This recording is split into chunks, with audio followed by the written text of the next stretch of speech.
Today we're going to take a journey into the infamous Death Road in Bolivia. Many people are fascinated by this road, but let's just say it's a modern day cemetery, as hundreds of people have died on it every year. Its name in Spanish is Camino de la Muerte, translation, the Death Road. If you travel all the way to the high altitude Indian city of La Paz, it stretches all the way to the Amazonian lands below it. 22.6 miles long, and it was the main road from La Paz to Curacao. The thin road climbs through jungles, mountains, and has an astonishing height of 10,300 feet above the sea level. It was originally built in 1930s by Paraguayan and prisoners, and it isn't just a straight path. Winds and churns will make you extremely nauseated as it goes through mountains like a bulldozer. If you start to feel unwell, do everything in your power to avoid this road. But back in the day, this road was extremely famous because of how dangerous it was. It had such a high fatality rate that reports would come in of 200 to 300 people dying each year. And of those, about 26 vehicles plummeted over the edge. First of all, imagine dozens of people flying off the road because of how bad the conditions were. Just think of it like this: some areas are only about 9 feet wide. Any mistake you make would drop you vertically down the edge about 3,200 feet. With these stats, your chance of survival is almost close to none. If we want to be realistic, the road is most famous for connecting the Amazonian rainforest to the northern part of Bolivia, which is called the Yungas, also known as the capital. One of the most famous occurrences happened on July 4th, 1983. It was by far the most horrific accident, as a bus driver drifted off the Yungas road and fell into the canyon. The catastrophe killed more than 100 passengers. Can you believe that?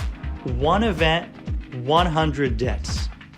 And it was published all throughout the magazines and newspapers in Bolivia as the worst road accident the country had ever experienced.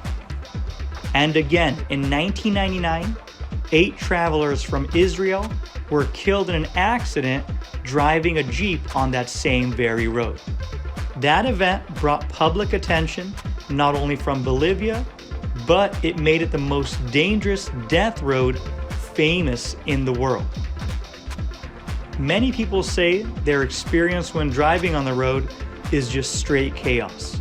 You don't even know where to go, and the rocky path does not help one bit. Do I drive on the left? Do I drive on the right side? How do I pass stop vehicles? And worst of all, so many blind spots on the sharp turns. In Bolivia, many people drive on the right side, but it's highly recommended by the locals that you drive on the left side because your view of the road is much better.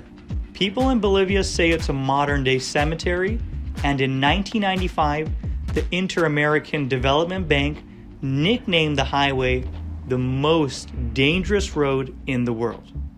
It barely has enough width for one vehicle to go through it. There are no guardrails to protect the drivers, and if you fall, expect an easy 2,000-foot plummet. And to make matters even worse, when it rains, which it often does, the road becomes extremely muddy and slippery. Much of the road actually is reported to be washed away in the winter and rainy months of the year.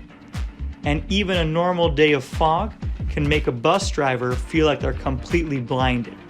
Fortunately, as the years go by, the country decided to make the road much safer to drive through.